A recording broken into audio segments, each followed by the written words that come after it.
After High Chaparral, you worked on a show called The Chisholms. It was a 16-hour miniseries. How did that come about? Well, that was CBS, and it was a miniseries, and It was a Western again? yeah, it was a Western, and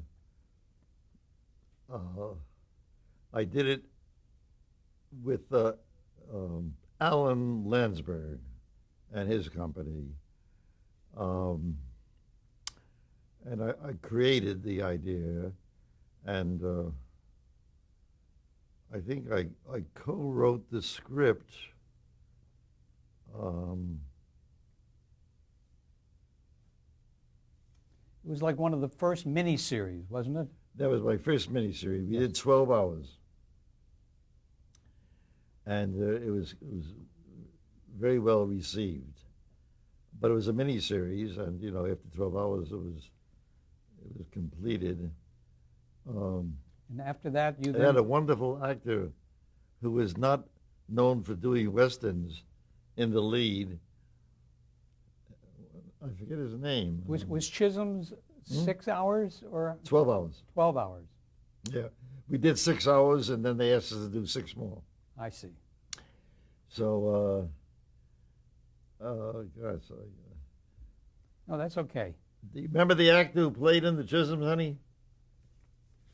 Robert Preston? He was a wonderful actor. Robert Preston? Yeah. Robert Preston. Yes. Robert. The actor who played the lead in the Chisholms did a fine job as the lead was Robert Preston, but there were a number of other very fine directors in it. I mean, fine actors in Yeah. it. Then later on, you did some Bonanza TV movies. I did three MOWs, 3 movies, MOWs, and there, the first one, Lorne Greene was still alive, and Did the network come to you, or did you go to them with this idea?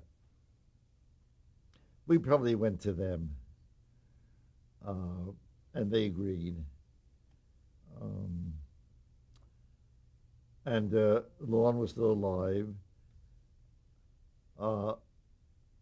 and I wrote the first draft and showed it to him, and he told me that in the first indication I had that he wasn't well, because it was some years after the Bonanza itself had finished the shooting, which was 1973, and this was some years after that. This was 1988 now. Yes, 15 years later. So, though we had seen him occasionally, we had sort of drifted off. Did you put him into that first movie then? Did you put him in it? Well, I sent him the draft. I talked to him about it. He said yes, he wants to do it, and he said that after reading it, physically he's not capable of doing what's required of him. I think. So I spoke to Nancy, his wife, and I said, hey, Nancy, is there anything wrong with Greene that I don't know? Oh no, he's fine. He's fine. Just he'll do it. So, but I had to rewrite it. So I rewrote it and took some of the action out, either eliminated it or gave it to other people to do, and sent him a copy. And he called me and said, I still can't do it. It's still too much to do. So then I knew we were in some difficulty. So I rewrote it again and took almost all the action out and confined them basically to a chair. And he did that. Were there other cast members in the pictures? Did you have the other cast members in the picture? No. I mean, you didn't have... Michael Landon, Michael Landon had died, I think. Oh. And Dan Blanca, of course, had died. And Pernell Roberts was sort of in a blue funk, he had done that medical show, but he was, then he played it without the piece, and So you had all guest cast in the picture. Now, when we did the second one, Lorne had passed away, and I brought in one of the best, probably the best real cowboy I had ever worked with, who had worked for me as a stuntman and everything else, a man named Ben Johnson. Ben Johnson was an incredible guy. He was one of the nicest, most modest people ever lived. He was a big, husky, wonderful, and he could ride a horse even as an older man. No one ever could ride a horse the way Ben Johnson could ride a horse. The horse knew that he had a great rider, and the horse did everything. And Ben was just absolutely marvelous. I had him as the foreman of the ranch, and he did two of the three MOWs. And then Ben passed away. I'm surrounded by all these ghosts, you know. So. Well, but they were very effective pictures. What now are... Ben Johnson, there could be no better man playing an American cowboy than Ben Johnson. And he won an Academy Award, too. And he absolutely, best actor. Tell me about some of your most recent projects, David. Have you been working on anything now? Well, then we decided to travel, and we had homes in the four corners of the United States. This one here, we kept this one, thank goodness. And then we had one up at Pebble Beach, and then we had one in Florida, Palm Beach, and then we had one in the Berkshires, in a place called Lenox, Massachusetts. And we chose that because it was near where the Boston Symphony, Tanglewood, where the Boston Symphony plays its concerts. And both Rose and myself are aficionados of real deep, long-haired classical music. And but then we decided that it's crazy to go from house to house. But we needed to get away from Hollywood for a while. With so much of it. By that time, I had been elected president of the Producers Guild and then re-elected president. The only man to be both president of the Writers Guild and the Producers Guild. And I had it with that already, too. Well, then I came back, we founded something called the Caucus for Producers, Writers, and Directors. And I was chairman of the steering committee, which is like the president of that for, I think, 3 terms. Wonderful. Let me ask you, though, what you would consider your proudest achievement?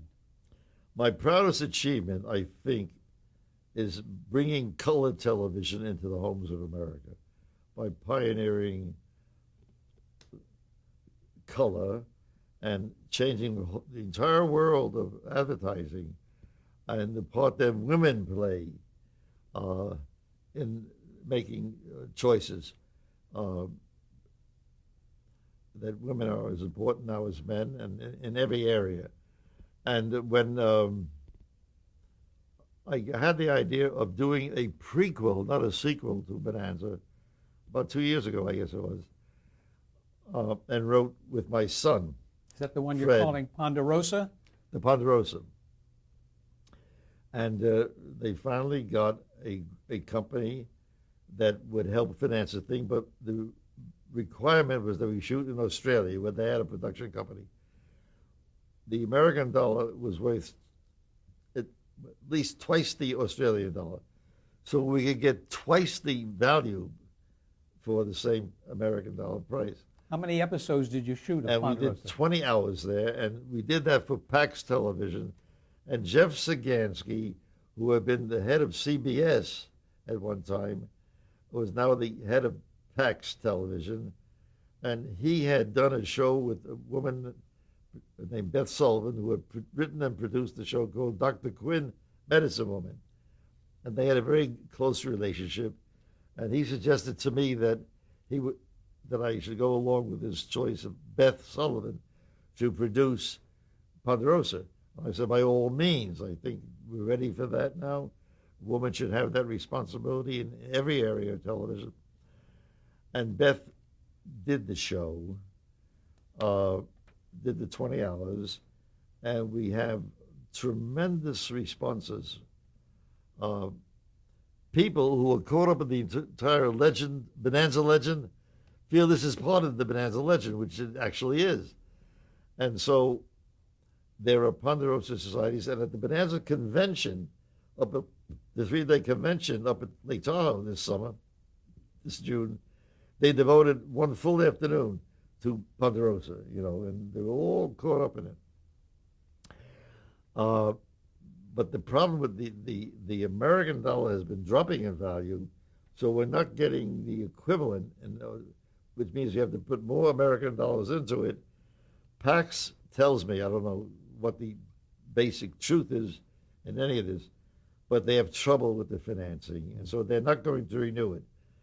But though I can't mention who is interested, there are 2 active areas of interest that want it to go on. Terrific. So we may resume production in Australia with Beth Sullivan producing it again, though she was involved in a terrible automobile accident and had her back injured and her ankle shattered.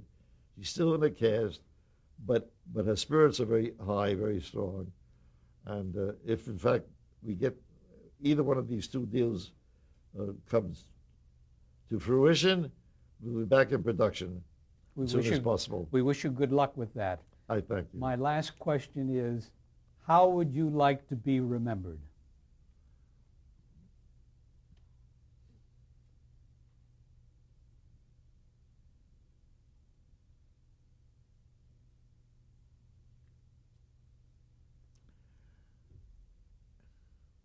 As the man who brought the message of love, peace, and harmony to television. Thank you, David, very, very much. You've been wonderful. Thanks, Steve. Thank you for your patience with us, and we thank you for everything that you've done. And thank you for your remarkable patience as I took this trip down memory lane, which I enjoyed very much. Thank you.